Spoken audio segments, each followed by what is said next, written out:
going to record this so I can post it. So we're recording. Just missed that opening bit, but we should be fine.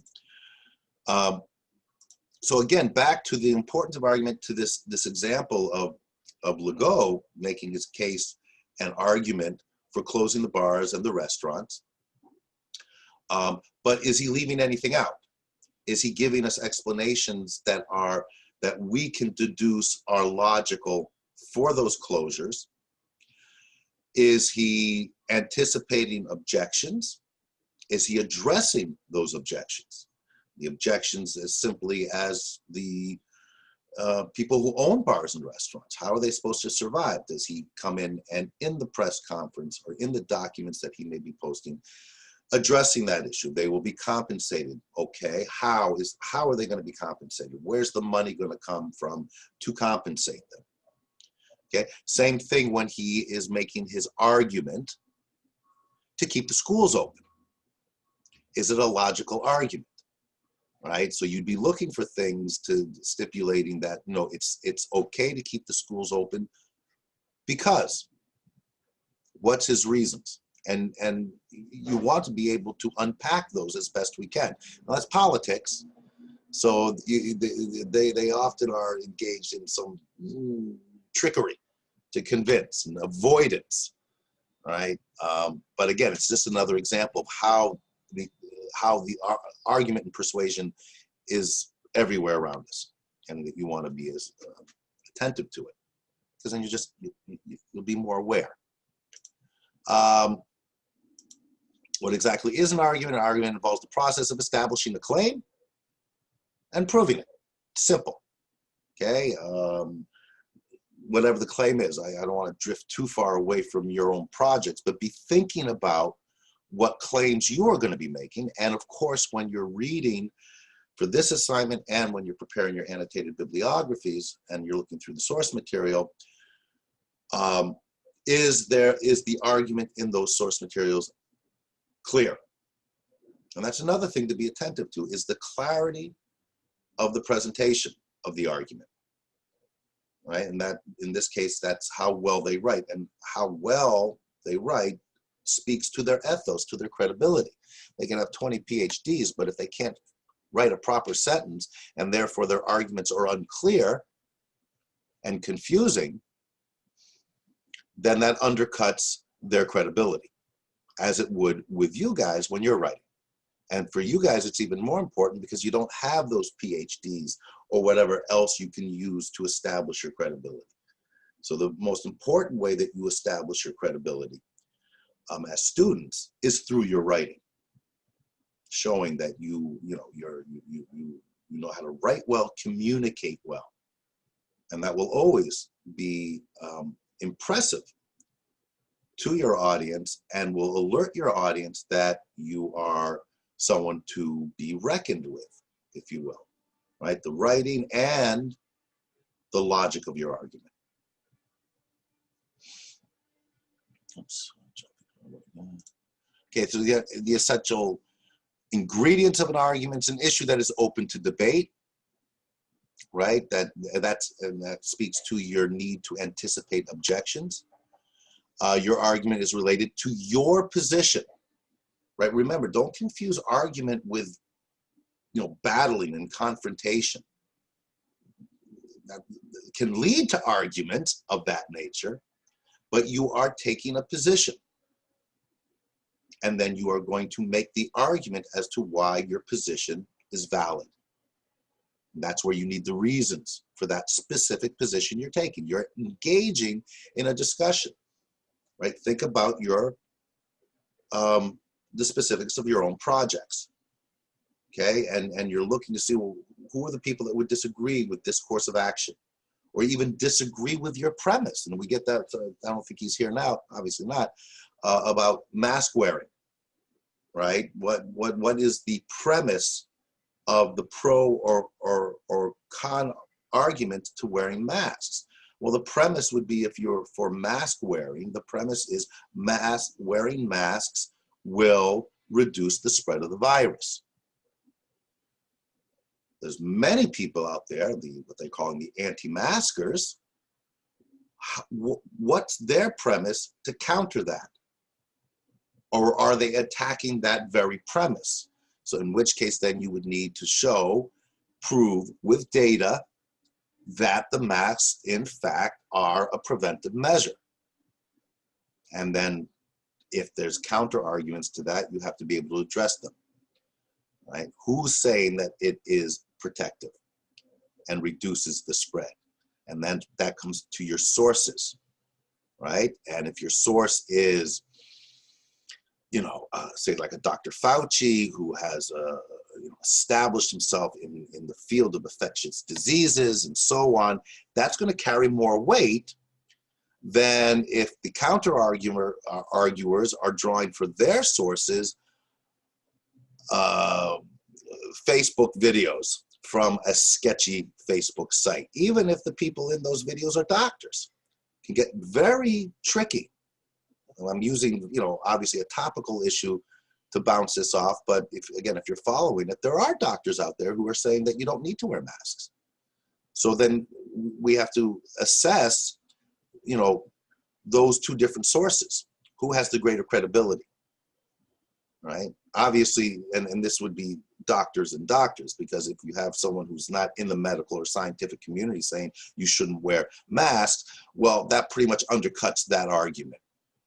Because it'd be the same thing if you're gonna, get your car fixed. You can have someone's telling you what's wrong with your car. If it's someone who's been a mechanic for 20 years versus, someone who is not a mechanic but has a strong opinion about it, who are you going to trust? Whose credibility is good? Okay. And of course, the evidence to support your reasons. The evidence can come from a variety of different places, most importantly, research and statistics, right? Because if you use just expert opinions, which is fine, but you have to be sure that they are experts. And a lot of people in all fields try to pretend they're experts. And you have to be able to recognize when somebody is manipulating, all right? Saying I'm a doctor, therefore I know. Okay, what kind of a doctor are you? Right? When I finish my PhD, I'm technically doctor. And I can use that, right? But that doesn't mean I have any credibility in talking about medical matters, because it's a different kind of doctor. So you have to be attentive to those things. Of course, the role of the audience. I've stressed this over and over again, and I will continue to do so. Know your audience, all right? And in your cases, you're preparing a report, and you all have different subjects, so you have to know, who is this report going to go to? Obviously, it's coming to me, but I'm going to be wearing different hats, right? If you're needing to address the government for policy change, I will be wearing the hat of a government official, right? If you're addressing an organization because you're trying to prepare for demonstrations over a subject matter, I will wear the hat of the people in that organization. So you have to know who your audience is so that you can address it and shape it in a manner that will resonate more with that audience than, say, a more general audience. And this is particular to this course, right? Remember, you're dealing with the social science disciplines. So you're going to have social scientists in your audience, depending on which ones you're focusing on. So keep that in mind, and how to engage them in the most effective manner. Okay, as it says here, an argument is an implicit dialogue or exchange with your audience. Okay, so that means, yes, importantly here, even though you may have a very agreeable audience, when you're preparing, assume there is a reader that will not agree with you. And that's just going to make your argument, your call to action, that much stronger, because you are anticipating objections. So you will address those objections if need be in the report itself. Some people say we don't need to wear the masks, but if you are attentive to where they're getting their information, their source material is not as valid as ours because, and you just throw some statistics here to show that, then you've taken care of that whole objection in a brief period, in a brief couple of sentences and with the data, and that gets rid of it. So no one can come at you and saying, well, wait a minute, there's people there that say you don't have to wear masks. You've addressed the issue. You've addressed the objection. So again, audience awareness is absolutely essential. So again, it's all about knowing your audience. These specifics here, all right, like what is their position on the issue? You may not know that, right? You get to know your audience as well as you can. How strongly do they feel about it? You may not know that. But sometimes you can glean from the audience to know. So if you're organizing a march, I forget which topic it was, and say it's to get a women's organization involved because you're dealing with an issue that is specific to women, you can get a good assessment, especially if you do a little research on that audience, that particular organization, what their mandate is, what they stand for. Then you can reasonably say, okay, I know what their position is on this issue. And I realize they do feel strongly about it. Okay, you got to work with that.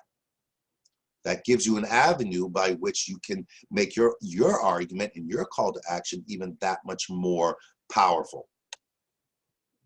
But if you don't know, then you have to cater the way you're presenting your argument accordingly. How open-minded they are, all these things are, and again, always looking for those objections, anticipating the objections. Even if you feel really secure that you know who your audience is, throw it in there so that they know that you are aware of possible objections. And that'll again speak to your credibility.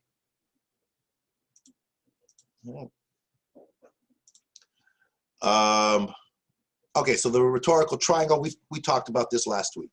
Okay, this is the pathos, ethos, logos. I'm not going to go into it much again today. We will always be touching on these things. As you've noticed, I've been mentioning these terms a lot, and we'll continue to do so. Okay, again, we went over this. This is a bit repetitive, but the more time you spend with it, the more you absorb it, and the more natural it becomes to your way of thinking, reading, and writing. Pathos is the emotional appeal. Logos is the logical appeal. Ethos, ethical appeal, it's more the establishing of the credibility, right? People do get a little confused with that because it's the root word of ethics and ethical, but it really is about the credibility, okay?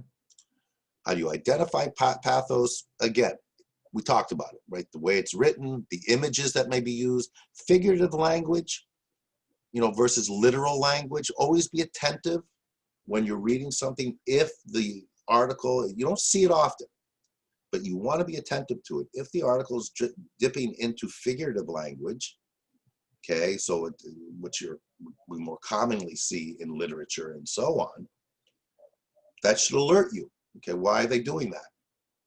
Right? We're looking at, focusing on logic. You would anticipate most of the language will be literal.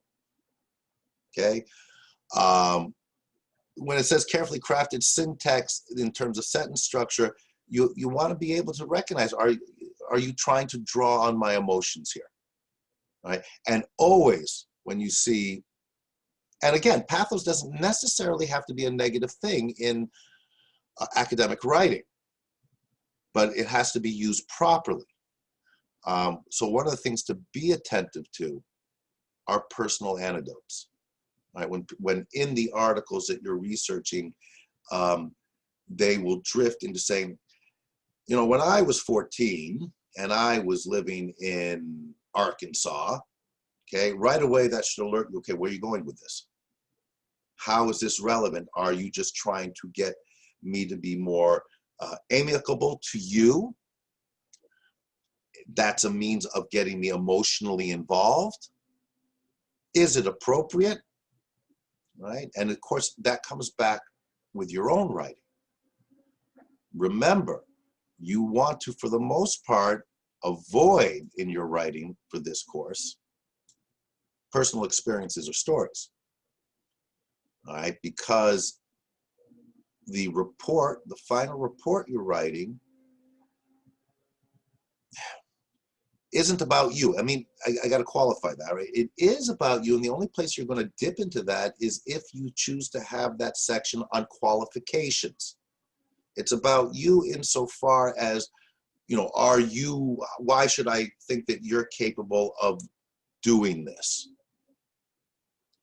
But that's it. And that can be addressed in your report, in a specific section called your qualifications. And that's not going to involve, when you're trying to show your qualifications, a personal anecdote about when you were 14 living in Arkansas, you know, where this is where you got your passion for this particular subject. That's not establishing your credibility just because you're passionate about an issue. It's your credibility to be a part of the action that you are calling for. And your qualifications and credibility in understanding the subject matter. And that, again, will mainly come from your writing, right? Your qualifications at this point is you are college students, right? Studying a specific discipline, which therefore has given you more insight than the average person on that discipline. But beyond that, you have to play with what you have in terms of your credibility.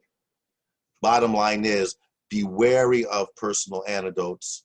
Be wary when you're writing. I'll be talking about this when we get closer to the report, of using the I. I think this, I believe that, or God forbid the I feel this. Okay, academic milieu, and certainly in my milieu, I don't deal in feelings.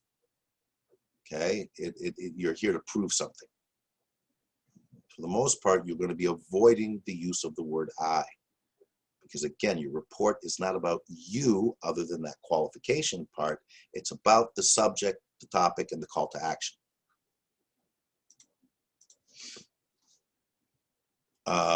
So again, these are different ways you can identify the pathos. How do you identify logos? Well, this is the main one, right? Facts, statistics, research, referring to experts, cause and effect, right? Is the argument in the articles and source materials you're looking at following proper logic? Using facts and statistics, not I feel. You know, not everyone knows, right? Avoid those terms at all costs. We'll talk about a bit more about that when we get to the fallacy section of this PowerPoint.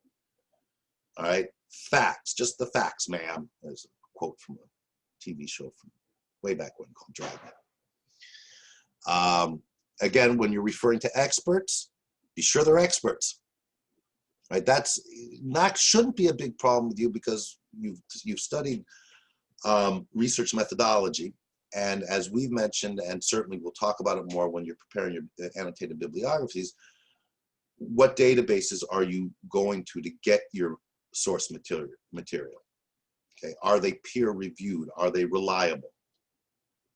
Right? You're not just willy-nilly searching the net, because there's tons of people pretending to be experts out there.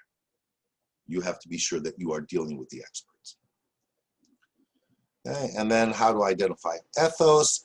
Okay, qualifications for the expertise, as I've emphasized. Again, always remember this is about your reading and your writing. The quality of the writing, the citing of relevant authorities, all right, and the citing of relevant allusions if you are bringing in other things that don't seem directly related to your subject. Are they relevant? Right? Don't worry so much about that. I don't think you're going to encounter much of that. But sometimes the compare and contrast approach can be effective, but you have to be sure that what you're bringing, what you're alluding to strengthen your argument is relevant, and it's not being used as a ploy because that will appeal to that particular audience. It has to be relevant to your specific subject.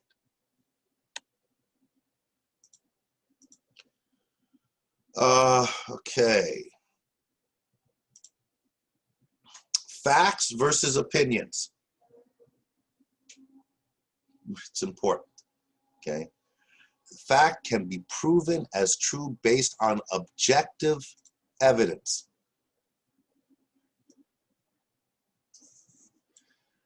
An opinion is a feeling, right? And as I just said, I don't deal with feelings, okay? Or a judgment, belief, or conclusion that cannot be proven true by objective evidence. An opinion, okay? An opinion, for the most part, in our world of academic rigor, is meaningless. The opinion, though, right, because we're all coming in with opinions, the opinion can lead to either fact or strong argumentation, because the opinion will evolve once you set out to prove it. Or the opinion, you may find out, well, I was wrong. Yeah, I'm going to go back to my sports analogy, right? In my opinion, Diego Maradona is the greatest soccer player of all time. Okay, that's my opinion. Who cares? Fine when I'm with my buddies or my family and we're talking soccer. If I'm going to write an essay or I'm going to put out a report to demonstrate that Diego Maradona is the greatest soccer player of all time, I've got to start bringing in all the objective evidence and objective proof to show that. I'm going to bring in the statistics. How many goals did he score? Et cetera, et cetera, et cetera. Only then does it move away from just being an opinion into an argument. Okay, so be wary of that, because we all have our opinions. But our opinions ultimately will not pass the academic rigor test unless you support it with evidence. And keep in mind as well, there are no alternative facts. I use that because that was a term used in political sense down in the United States a couple of years ago after Donald Trump got elected, where one of his spokespeople was being confronted with facts that was disproving her argument in a television interview. And her response was, well, there are alternative facts. No, impossible. A fact is a fact is a fact. There can be alternative analysis of those facts, right? Go back to my Diego Maradona. Someone's going to argue that it's Pele or Ronaldo. So they're going to bring in their facts. And ultimately, it's often hard to determine in that environment who is the best of all time, right? But it has to be all predicated on facts, and the facts can't be alternative, right?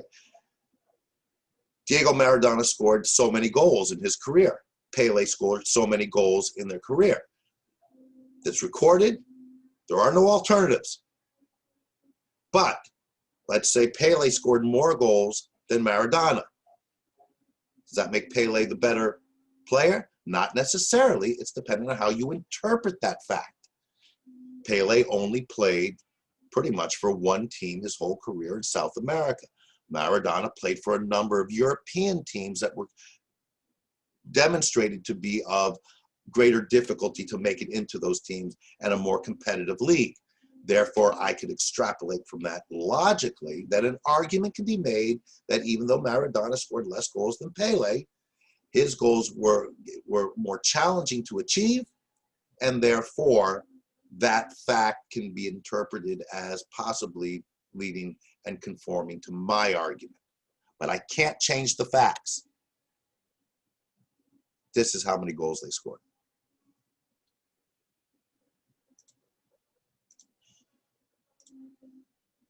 Oops. Yeah. Separating fact from opinion, obviously, again, these are just little examples, but they can be helpful to put into context, right? Spinach is a source of iron. That's a fact. There's iron in spinach. There's no alternative to that. That is a fact. The opinion is spinach tastes awful. And that's an opinion that's going to be hard to argue beyond just an opinion, because, take me for an example, I love the taste of spinach. You can delve into it and find out what all those elements of spinach are that give it its taste, right? You do a scientific analysis of it. And of course, then you'd have to bring in, okay, spinach tastes awful, but are we talking about spinach raw with no seasoning? Are we talking about cooked spinach? Are we talking about adding salt and pepper? You know, all those things. But ultimately, it is an opinion and can't change from that in this environment. But you can use this as an example of comparing an opinion from a fact. Okay, so facts are objective, is rooted in reality, all right, and very important here. Right? You may think, and this is also something to be attentive to, you may think something's a fact, but you have to be sure it can be verified. All right, this can get a little tricky. I used the example when I've taught this in the past of the shape of the earth. We will say willy-nilly, I certainly do, the earth is round or oval, okay? That's a fact. The earth is not flat. That's a fact. But I've never verified that. Right? I'm predisposed to believing that's a fact. For a variety of reasons. Pictures from outer space, telescopes, looking at pictures taken from the space station and so on. But I use this example because there's a strikingly strong movement throughout the world that makes claims that the earth is actually flat. And they go and find evidence to try to prove that. One of the ways they do is to say that the whole moon landing, where we had pictures of the earth as being round, was all staged, and that the photographs we have of a round earth is photoshopped. It's a very weak argument, because you have to prove that they're photoshopped, and that's where they fall apart. But even something that we take for granted as a fact, we need to be prepared to verify it if we're called out on it. And in this day and age, there's a lot of pretty bizarre challenges to what we presume to be facts. So always be prepared to defend it as a fact if you're challenged on it. Always, in terms of facts, you have to be, anytime you see anything dipping into bias, right, where someone is biased to believe, one way. All right, because then often in a biased presentation, there's a lot of cherry picking of information at the expense of counter information. All right, so if you come in with a predisposition to believing something, say that the world is round, then when you are checking your facts and verifying it, you would dip into bias if you are not looking at what the flat earthers are saying. Because all that can do is strengthen your position. Be very wary of bias in your own writing, but also in your research. And again, in counter to the opinion, subjective instead of objective. Note the difference here. States reality, we're talking just about fact now. This is part of argumentation, but this is a fact. It states reality. Opinions are interpreting it. So they're deviating, they're moving away from the facts. An opinion cannot be verified. Again, an initial opinion can then move on to be verified and perhaps even become a fact, or certainly can become an argument. Okay? The danger of opinions. But an opinion like spinach tastes awful, ultimately that will always remain an opinion because people have different tastes. You can't make the universal statement that it tastes awful. It tastes awful for me, Or we did a testing and 20 people, and for 10 of them, these 10, they didn't like the taste, these 10 did. But ultimately, so what? Okay, and it does present with value words, words that are giving value to the opinion as opposed to the objective words. That the thinking here is, even though you are on a certain level trying to persuade, you want the value of what you are suggesting to be self-evident in the facts and the statistics. You don't want to dress up your presentation or your report with value words that would then be an attempt to influence your audience. You want your audience to draw their own conclusions. You're going in convinced that the conclusions they're going to draw will correspond to your conclusions. And you'll be more secure in that as long as you are anticipating the objections. Okay.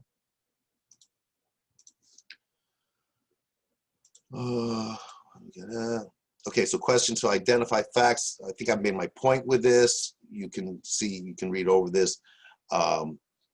Can be proved or demonstrated to be proved. It's basic stuff. So basic questions to ask in defining a problem. Yes, the who, what, where, when, why, and how. You know these, you've encountered these.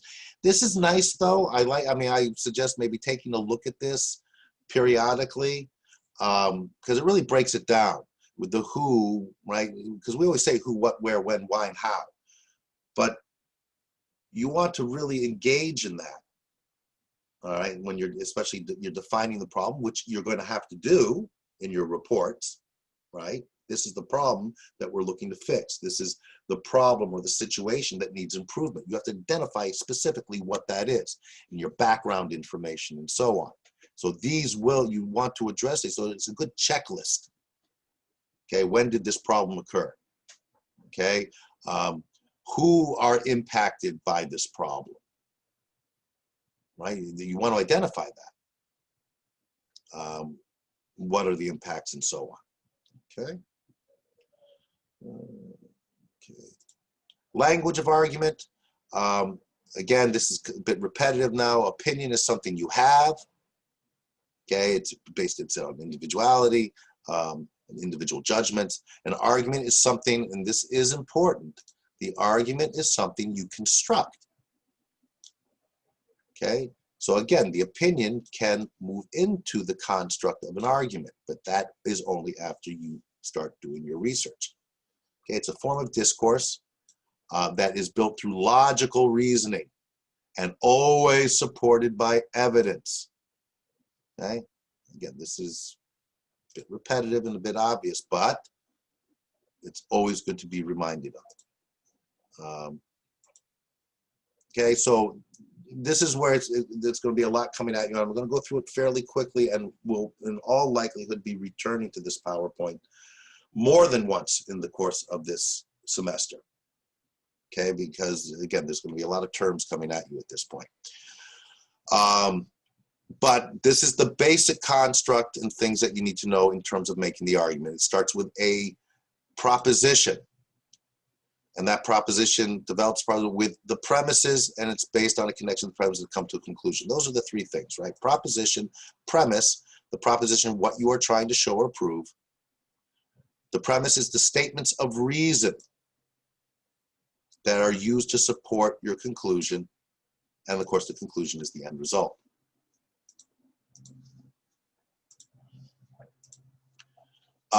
The language of argument, again, we're looking at logical reasoning. It's a reasoning being the process by which premises are connected. The logic of the argument when you are bringing up your premises, your evidence, okay, you have to show how they are related. And you want to be thinking and strategically thinking about how you present your evidence that would lend itself the most to a logical conclusion.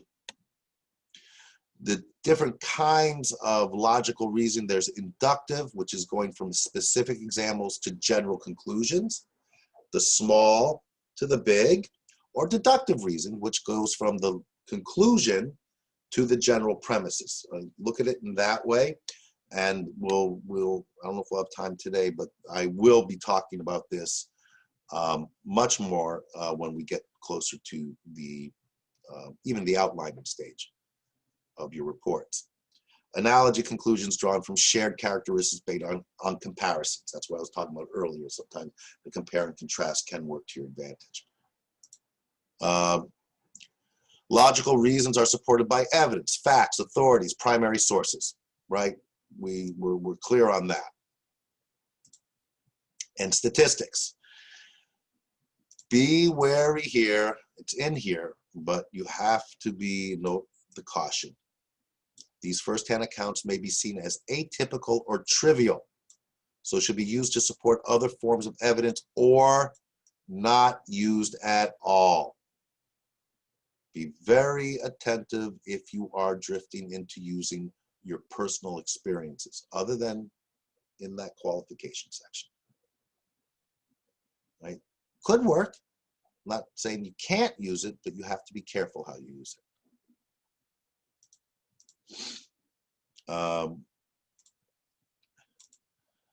Okay, I'm going to go through these fallacies way too quickly now. It's just to lay a foundation, as you've noticed. I don't know how many slides I have on this PowerPoint. It's huge. But I want to get this. I want to start engaging this now, and then we will be returning it. We'll probably do a whole session, if not next week, the week after, just on fallacies. All right, but I want to introduce it now. Start tilling the soil, if you will, so that then it'll be easier to plant the seeds of understanding when it comes to logical fallacies. The fallacy is any violation of or lapse in logical reason.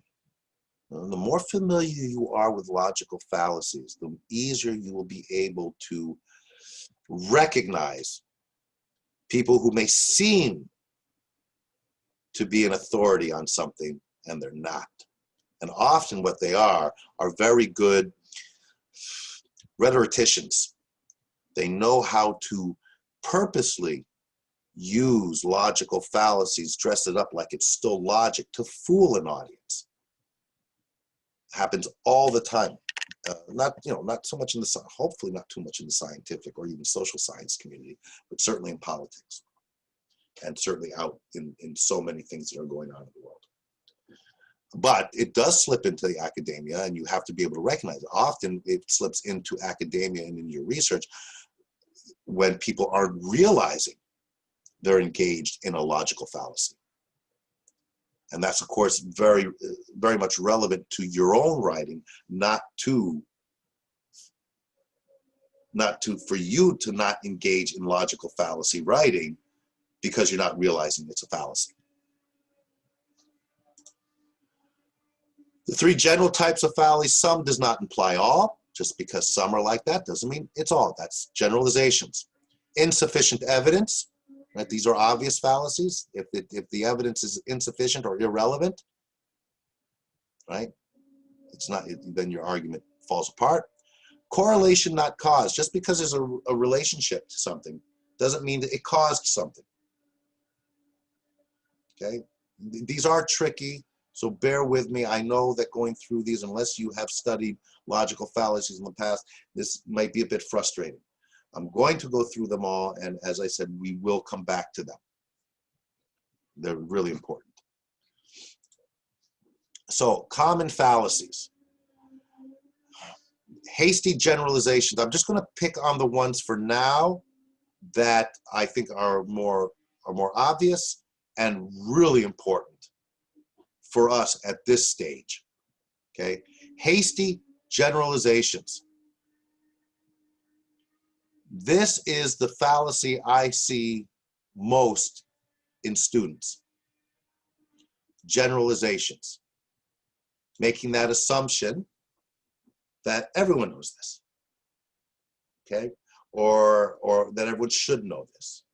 You have to be very wary of generalizations. especially the type that is assuming that your audience sees it the way you do. And it's always based on insufficient or unrepresentative evidence. It's often done because you don't think you need to supply evidence for that. Right? Go back to the earth. It's round. I don't have to prove that, right? Well, it depends. If you have someone in that audience who is a flat earther, believing that the earth is flat, then yes, you do. And you wouldn't think to do that because for most of us, of course it's round. Who would think otherwise? You'd be shocked how many people believe otherwise. Renowned people. Yeah, I use that example again because it came up a couple of years ago when I had to do the research on it and was seeing how many people actually are following that. And it's a great example to show that always be challenging your assumptions or your ideas that you think is common knowledge. Okay, non sequitur, there are some Latin terms in here. The writer's conclusion is not necessarily a logical result of the facts. This is a trickier one. And this speaks to how you present your argument. The facts that you are using, right, have to be relevant not just to the subject, right? They can be relevant to the subject you're discussing, but are they relevant to the conclusion that you draw? Right? You want to, yeah, okay. All this needs to be here in order for my conclusion to be valid. Begging the question is a trickier one. We're going to talk about that. It's usually done intentionally by again, people who are trying to manipulate. The writer presents as truth what is supposed to be proven. Okay. Again, we'll look at examples of these. This is a tricky one, but not uncommon. The red herring is introducing an irrelevant point to divert the reader's attention from the main issue. You're talking about masks and the need to wear masks. And by the way, in that same argument, you're talking about how, I'm just going to wing it, how people are entering restaurants without wearing their shoes. And these are the same people that aren't wearing masks. They're not wearing their shoes and they're not wearing their masks. Well, they're not wearing the shoes has nothing to do with your argument about masks. The reason you would introduce it is anticipating your audience and go, oh, how can they walk into a restaurant in bare feet? So they're manipulating you through the use of the red herring to get you, ooh, not wearing shoes. Yeah, right? So that shapes the way that you are now going to view those who are not wearing the masks. Okay, called a red herring. Okay. Again, I'm going to come back to these. There's a lot here. The ad hominem one is an important one. Again, Latin terms. It means literally to the man, but what it's about, an ad hominem attack, which is a fallacy to do, is when you are attacking the opponent's character. It's very much in debates rather than their argument. You will encounter this usually in the articles you're reading when they are addressing counter arguments. All right, so if I'm making an argument for Maradona being the greatest soccer player of all time, and I know that John Smith has come out, a well-known sports writer, making the argument that Pele is the greatest of all time. And I need to address his argument. And I, say, well, you have to look at his facts and, he's the interpretation of those goals because Pele only played in South America for the Team Santos. And, by the way, John Smith, is overweight and balding and, is only 5'4". And once people slip that in all the time, that's an attack on the person. It has nothing to do with his argument. And so, not that you're going to encounter that so much in the research you're doing here, though some of your subjects could, but in general, it comes back to why I strongly recommend that you don't use the I in your writing, because then I'm going to be distracted from your argument because you're going to be talking about yourself or potentially talking about yourself. It's not about you. It's not about the individual who holds that position. It's about the veracity of their argument, not the person. The ad populum is, again, appealing to the people, to broad population. It usually involves pathos and emotional reactions. I'll come back to the circular. These two we will talk about when I do a more thorough exploration of these fallacies. Same thing with all these. Oops. What you do, the faulty use of an authority, again, we've touched on this one. So this one I do want to draw your attention to. Again, relying on an expert, note the experts in quotes, who's not really an expert in that field. You see a lot of this in discussions about the coronavirus. Depending on what media source you're looking at, they're toting in doctors. And what I do, right, I look at the doctors that this one is saying this, and another doctor is saying the opposite. They're both doctors, though. So how do I know which one I should believe more? And that's when you look into see, okay, what is their pedigree? How long are they infectious disease experts, or are they just general practitioners? That type of stuff. So you have to be very sure that the authority that you are using in your reports and the authorities that the people that you are reading are using true experts. A cogent argument, a good argument, the premises are acceptable. The premises are, these are the key words here, right? They're acceptable, relevant, okay? Some evidence in favor of the conclusion, essential, right? Sufficient grounds for the conclusion. And do the premises provide enough evidence to make it reasonable to accept the conclusion? The premise, which is tied up with the evidence, and so on.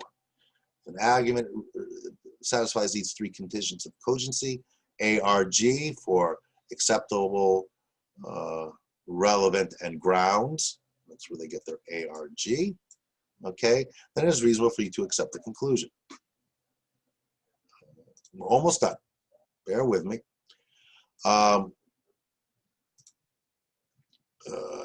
Good grounds. Okay. Acceptable premises, reason. Okay, this is repetitive. Premises can be relevant to the conclusion and so on. This is good though. Keep this in mind. The ARG gives you a way to remember it. The structure of a classical art introduction, thesis statement. We're going to talk about that. You've heard the thesis statement, certainly in your English classes. You will have a type of thesis statement in the report as well, but it's not going to be quite the same as in literature. Background information, absolutely. Reasons and evidence, evidence, and the opposing view and the refutation of that opposing view. To be able to pull the opposing view apart logically. Right? This is, again, anticipating those objections. And then, of course, conclusions.